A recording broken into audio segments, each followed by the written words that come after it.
Hello दोस्तों, आज हम पढ़ेंगे ब्रह्मर्षि पितामह पत्री सर जी की आत्म जागृति के रहस्य की किताब संकल्प शक्ति और वाक क्षेत्र। अगला अध्याय, मानव जीवन के 7 विभाग। वाक शुद्धि का मतलब है कि अपने खुद के दुश्मन मत बनो। अगर तुमने किसी को अपशब्द बोले हैं तो वह भी वापस बोलेगा, यानी आपके अपशब्द पलटवार अपशब्दों के रूप में ही आपको मिलेंगे। अपनी भाषा का सही प्रयोग करो तो आप जीवन में आ सकने वाली परिवर्तनों को देख सकोगे। पहले परिवर्तन हमें अपने व्यवहार में और बाद में अन्य लोगों के प्रति बर्ताव में भी देखेगा। हर व्यक्ति जो भाषा का सटीक प्रयोग करेगा तो अंततः उसके मन में भावनात्मक जहर निकल जाएगा, आपसी संबंध के बीच का विष समाप्त हो जाएगा। भाषा के सही प्रयोग से दूसरा व्यक्ति तुम पर नकारात्मक जादू नहीं कर पाएगा। सोच समझकर बोलने से बुरे विचार मन में नहीं बैठेंगे, बल्कि वे विचार टिकेंगे जो प्रेम से जन्मे हैं। आप स्वयं की भाषा की गुणवत्ता जान पाएंगे, आपको अच्छा भी लगेगा, साथ ही शांति व सुख भी मिलेगा। वाक शुद्धि से हम नरक को भी बदल सकते हैं। इस समय इस बीज को पनपने का अवसर स्वयं को दे। यदि मनुष्य का मन प्रेम के बीजों के लिए उपजाऊ है तो अवश्य विकसित होगा। इसीलिए देखभाल करने से यह अंकुरित होगा और प्रेम के बीजों से भर जाएगा। याद रखें, हर शब्द सही, सटीक और प्रेम भरी मधुर वाणी में हो। स्वयं से आरंभ करें, यह जादू शुरू करें।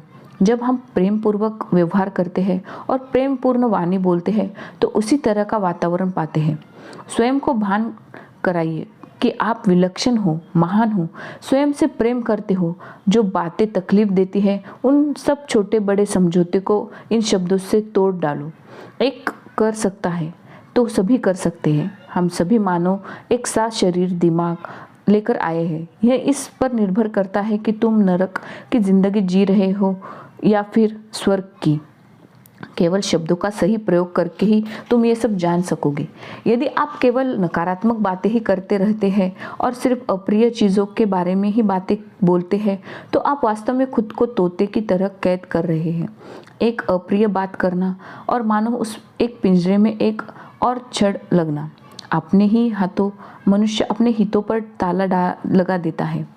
जिन महान व्यक्तियों का जीवन बेहतरीन होता है वे अपनी प्रिय चीज़ों के बारे में ही ज़्यादा बात करते हैं। इस तरह वे जीवन में अच्छी चीज़ों को आमंत्रित करते हैं और उनका आह्वान करते हैं।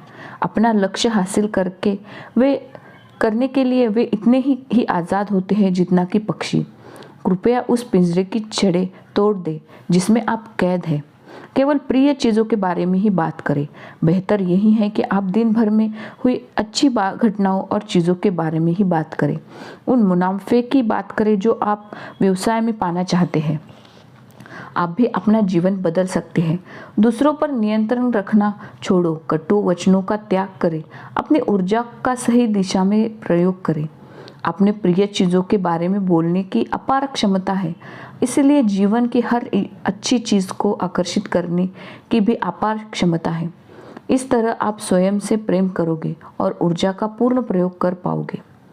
सदैव याद रखें, शब्द अच्छे हो या बुरे, वे उतनी ही सटीकता से आपकी ओर वापस आएंगे जैसे पहाड़ी इलाके में शब्द की गूंज लौटती है। सत्य बोलने की शपथ लेते ही हम परिस्थितियों में सत्य बोलने को तैयार होते हैं और जीवन में परिवर्तन के स्वयं साक्षी होते हैं। जब हम स्वयं से सत्य के मार्ग पर चलने का संकल्प करते हैं तो स्वयं सत्य हमारे ध्यान, मन और बुद्धि द्वारा हमारा मार्गदर्शन करता है। आपका स्वभाव, आपका दूसरों के प्रति व्यवहार, आपकी जीवन शैली सब बदल जाता है। अगर हम स्वयं से सच्चे नहीं हैं और अपनी बात से पलटते हैं तो वैसे ही प्रतिक्रियाएं मिलेंगी। हमें सदा ही अपनी वादे पर खरा उतरना है। यही हमारी परंपरा भी है। रघुकुल रीत सदा चली आई, प्राण जाई पर वचन न जाई। भाषा का निष्पाप प्रयोग। निष्पाप का अर्थ क्या है? निष्पाप का मतलब है पाप से रहित। सभी धर्म पाप तथा पापियों की चर्चा करते हैं, पर हमें यह समझना होगा कि पाप करने का मतलब क्या है। पाप कोई भी ऐसा काम है जो आपके विरुद्ध में जाता है। कुछ भी जो अनुभव करने से, विश्वास करने से या कहने से आपके विरुद्ध जाता है वह पाप है। जब तुम अपने बारे में कोई धारणा बनाते हो या खुद पर आक्षेप लगाते हो तो तुम अपने ही विरुद्ध हो जाते हो। निष्पाप होना एकदम इसका विपरीत है।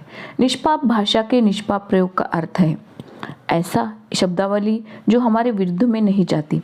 अगर कहीं मैं खुद से ही प्रेम करता हूँ तो निश्चय ही अपने वार्तालाप में कहीं ना कहीं मैं उस प्रेम को भी व्यक्त कर दूंगा। यदि शब्दों का निष्पाप प्रयोग हुआ है तो इस प्रेम की प्रतिक्रिया भी उसी रूप में होगी। अगर मैं तुम्हारा शुक्रगुजार हूँ तो तुम भी मेरे कृतज्ञ होगे। यदि मैं तुम्हारे साथ स्वार्थी बन जाऊंगा तो तुम भी स्वार्थी बने रहोगे। मैं तुम पर अपनी बात से जादू चलाऊंगा तो तुम भी वैसा ही करोगे। भाषा के निष्पाप प्रयोग का अर्थ है अपनी ऊर्जा का सही प्रयोग करना। इसका मतलब है अपनी ऊर्जा को अपने लिए सत्य व प्रेम की दिशा में खर्च करना। अगर तुम खुद से यह समझौता कर लो कि भाषा का निष्पाप प्रयोग करोगे तो मात्र इस इच्छा मनोभाव के कारण तुम्हारे द्वारा सत्य प्रत्यक्ष हो जाएगा और इससे तुम्हारे भीतर दबा भावनात्मक विष बाहर निकल जाएगा। कार्य जगत में हम सर्व परतंत्र हैं। इस्लाम धर्म के प्रवर्तक मोहम्मद बड़े बड़े युद्धों में थे। नास्तिक एवं आस्तिक के बीच युद्ध थे। मोहम्मद आस्तिक थे, वहाँ के सभी लोग नास्तिक थे या मूर्ति की आराधना करने वाले थे। मोहम्मद निर्गुणोपासक थे, लेकिन उन्होंने अनेकों बार युद्ध किए। एक बार मोहम्मद नीचे गिर गए तो एक नास्तिक ने मोहम्मद की गर्दन पर तलवार रखकर कहा कि अभी क्या तुम्हारे अल्लाह रक्षा करेंगे? कहाँ है तुम्हारे अल्लाह? तुम्हें मार रहे हैं। अब मोहम्मद शांत चित्त होकर मुस्कुरा रहे थे। मुस्कुराकर उनकी आंखों में देखते हुए बोले, मेरे अल्लाह मेरी रक्षा करेंगे। ऐसे समय में अर्थात डरावने समय में भी प्रसन्न चित्त एवं मधुर बोली सुनकर नास्तिक घबरा गया। उसके हाथ कांपने लगे। उसकी तलवार नीचे गिर गई, परंतु मोहम्मद तलवार को हाथ में लेकर उसकी गर्दन पर रखकर बोले, अब तुम्हारी रक्षा कौन करेगा? तुम्हारा तो अल्लाह भी नहीं है। अब तुम किसको पुकारोगे? वह भयभीत हो गया। उसने अपने तमोगुण के अनुसार ही कार्य किया। निडर मोहम्मद ने उसे नहीं मारा। वह शरण में आ गया और मोहम्मद ने उसे शरण दी। अर्थात अपने अपने गुणों के अनुसार वे अपने अपने कार्य करते गए। अंततः किसी के कार्यकलापों को दोष नहीं दे सकते, फिर किसे दोष दे? भावना जगत को दोषी नहीं ठहरा सकते, कार्य जगत को दोषी नहीं ठहरा सकते, तो वाक जगत ही दूषण व भूषण की क्षमता रखता है। प्रथम भावना क्षेत्र में हम सब स्वतंत्र हैं। चेष्टा क्षेत्र में हम सर्व परतंत्र है। चेष्टा क्षेत्र में अपने ही गुणों के बंदी है। यह गुण कहाँ से आते हैं? हमारे अनेक जन्मों के कर्मों का समुच्चय ही है। हमारे संस्कारों के समुदाय ही हमारे गुण हैं। यह गुण बदलते रहते हैं, किंतु बहुत धीरे धीरे ही इनमें परिवर्तन आता है। अधिक समय में छोटे छोटे परिवर्तन होते हैं। इनमें बड़े परिवर्तन ही की संभावना नहीं है। बड़े बड़े परिवर्तन अथवा बदलाव हम कहाँ कर सकते हैं? तीसरे क्षेत्र में अर्थात वाक क्षेत्र में हम बदलाव कर सकते हैं। तीसरा क्षेत्र बातों का क्षेत्र है। जीसस के अद्भुत शब्द फिर यहाँ काम आएंगे। असल में जीसस के बारे में जितना भी सोचे उतनी उनकी महानता समझ में आएगी। उन्होंने कहा कि मुंह के अंदर जाने वाला पदार्थ मानव का नाश नहीं करता, मुंह से बाहर आए तत्व मानव का नाश करते हैं। यानी वाक जगत शब्द चेष्टाओं के बारे में उन्होंने कुछ नहीं बताया। वाक अर्थात शब्दों के बारे में ही उन्होंने बताया। तुम्हारे मुंह से बाहर आने वाले शब्द के रूप में आते हैं। दिमाग से विचार आते हैं, मुंह से शब्द आते हैं, काया में से कर्म आते हैं। विचारों का क्षेत्र तुम्हारी इच्छा है, चेष्टा क्षेत्र तुम्हारी इच्छा नहीं। अपने आप चेष्टाएं चलती रहती है। भगवद गीता के हो जाने के बाद श्री अर्जुन ने अपने पुत्र के वध के बाद खूब रोया। यदि कर्मों का सुधार किया जाता तो अर्जुन नहीं रोता। कोई अज्ञानी तुरंत ज्ञानी नहीं बन सकता। ज्ञान प्राप्ति के लिए अखंड ज्ञान साधना करनी आवश्यक है। यह जन्म व कर्म का समाहार है। श्री कृष्ण जैसे महान पुरुष संधि कराने दुर्योधन के पास गए और दुर्योधन को कर्म करने के लिए कहा था, लेकिन उनसे नहीं किया। दुर्योधन ने 5 गांव भी नहीं दिए। किसी के लिए भी दूसरों के कर्म को सुधारना असंभव है। मैं धर्म जानता हूँ किंतु करने की इच्छा नहीं है।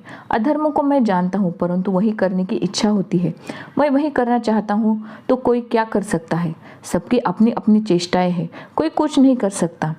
सबकी चेष्टाएं देखते रहना है बस। उन्हें सुधार नहीं सकते, चेष्टाएं सुधरती नहीं।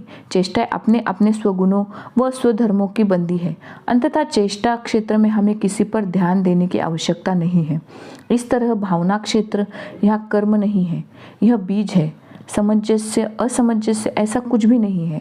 शुभ अशुभ नहीं है, उचित अनुचित वहाँ यहाँ नहीं है। ये सारे तत्व तीसरे क्षेत्र वाक क्षेत्र में है। यहाँ अच्छी तरह से यथार्थ, शास्त्रीयता, सत्ययुक्त, यथोचित रहना चाहिए। अच्छा या बुरा नहीं, अपितृ सत्य निकट, सत्य में लीन, सत्यक्त होना चाहिए। उन्हें सत्यवाक अथवा सत्यवचन कहते हैं। त्रिक्षेत्र में मानव जीवन में से ध्यान देने वाला, श्रद्धा रखने वाला, अपने आप में सुधार लाने वाला अथवा अपने आप को संस्कारित करने वाला, दूसरों से शिक्षा लेने देने वाला, यह तीसरा क्षेत्र अर्थात वाक क्षेत्र ही है। मास्टर की तरह बोले। शब्दों को सुधारने की प्रक्रिया को ही ज्ञान योग कहते हैं। हम जिस तरह संगीत तज्ञ के पास जाकर संगीत सीखते हैं, उसी तरह मधुर भाषी जो अच्छी तरह से बातें करते हैं उनके पास अच्छी तरह की बातें करना सीखते हैं। सत्य वचन बोलने वाले के पास सत्य वचन सीखते हैं। हमारी बातें हमारे वचन की तरह नहीं होगा, हमारी बातें विद्वानों के वचनों की तरह होनी चाहिए। अपने विचार कैसे भी हो, आपकी बातें तो शास्त्रीय होनी चाहिए, जैसे वचनबद्ध श्री कृष्ण और जीसस से सीखनी चाहिए। उदाहरण के लिए तिरुपति के कंची रघुराम से मैंने 1000 रुपये मांगे। रघुराम के पास केवल 5 रुपये थे। मेरे पास इतने रुपए नहीं है, क्षमा कीजिए। वह ऐसे तो नहीं कहेगा, मैं कहीं से उधार लेकर आपको देता हूँ, ऐसा कहेगा।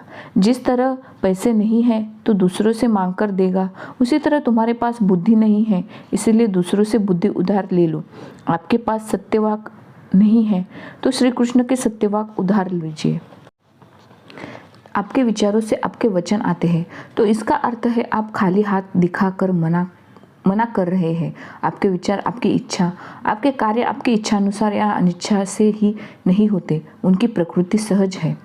अंततः वाक्य या विचारों को संस्कारित करने की आवश्यकता है, उन्हें सुधारने की आवश्यकता है।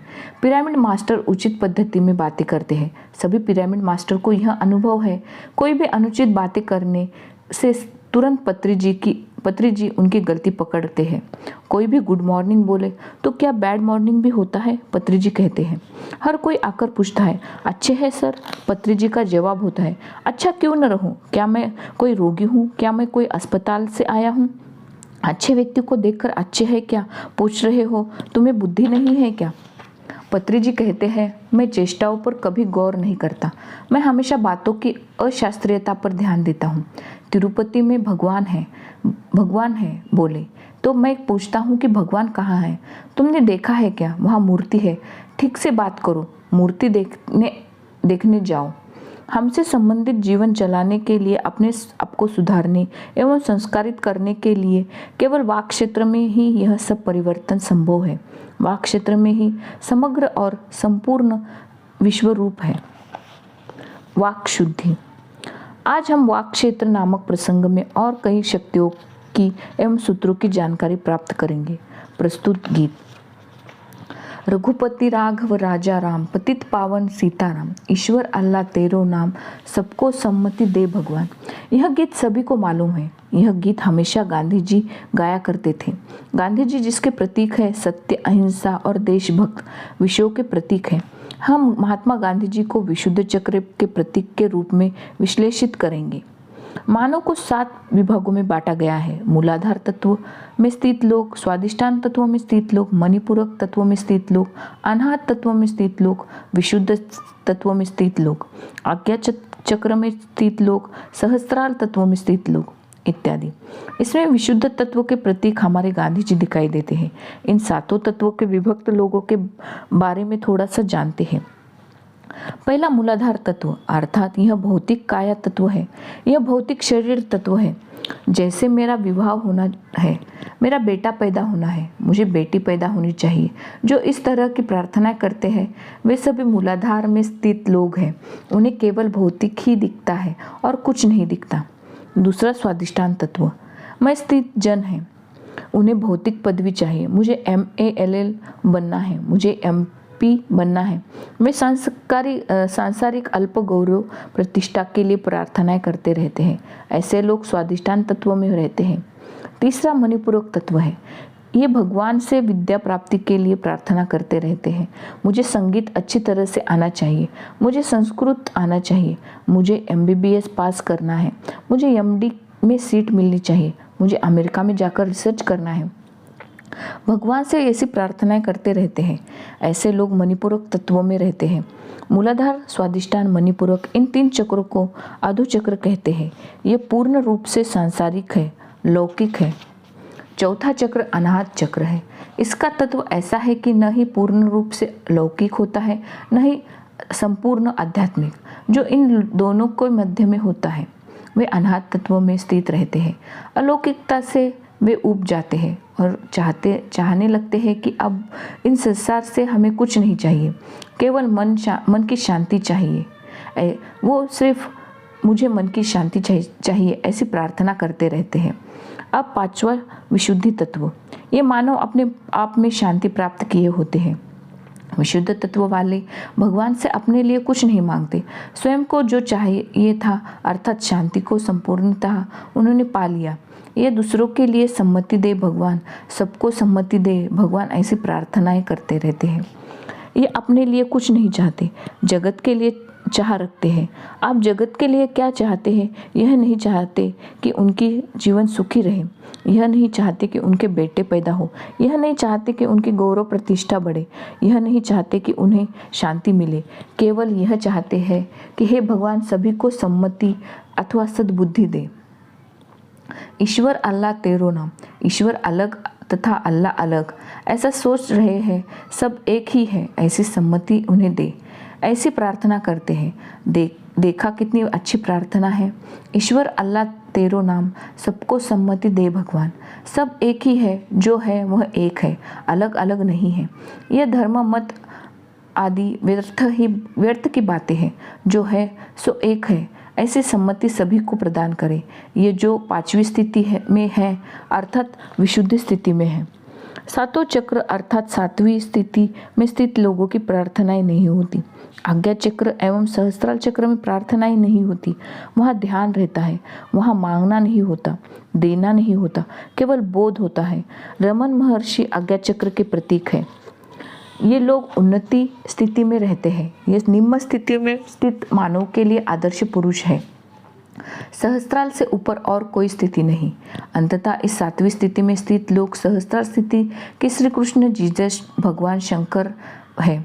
ये सभी सहस्त्रार के प्रतीक है। इसी तरह गांधी जी विशुद्ध चक्र के प्रतीक है। प्रार्थना विशुद्ध चक्र में समाप्त हो जाती है। संसारिक एवं अशुद्धमय जनों को केवल शुद्धिमय मानव ही दिख पड़ते हैं। उनसे ऊपर स्थित लोग दिखाई नहीं देते। ऐसे दिखाई देना असहज है। विशुद्धमय महात्मा ही इस संसार में दिखाई पड़ते हैं। आज्ञा चक्र में स्थित तथा सहस्त्रार में स्थित जनों को यह समझ नहीं सकते हैं। वे उन्हें सामान्य मानव अथवा पागल समझते हैं।